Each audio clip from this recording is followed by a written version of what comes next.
Alrighty fellas, today we'll check out how to make this really interesting vintage collage effect here in Photoshop. Right, so step one, we're going to need to scale down the image. So let's go to image and select image size.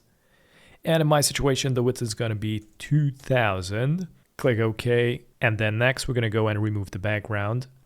And then from here, I'm going to right click on the image, select convert to smart object. Also rename subject. There you go. I also going to go to the image adjustments and select the curves. So I'm going to work on the contrast just to make sure that the halftone is going to be applied correctly. So probably I'm going to bring it up a little bit more to open up the dark areas. Click OK. And then next, let's go to the filter, go to filter gallery.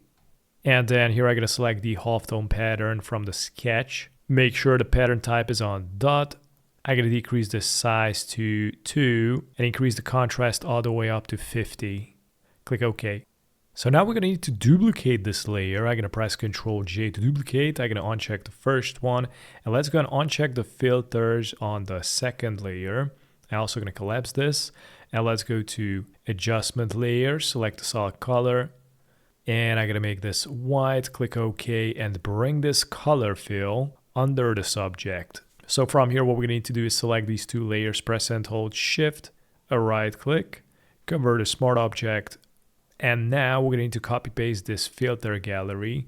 I'm going to press and hold Alt and drag this filter gallery on this bottom subject here. So as you can see, this is going to apply it differently.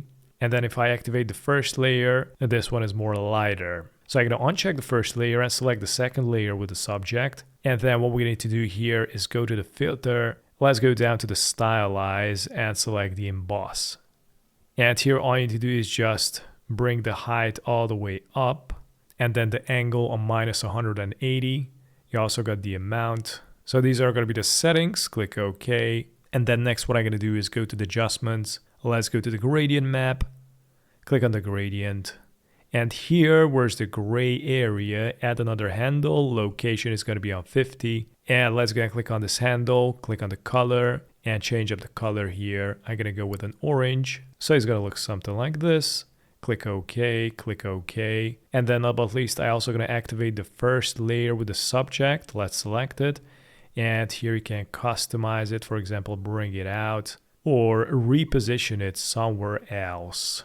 So now we have a nice album cover here.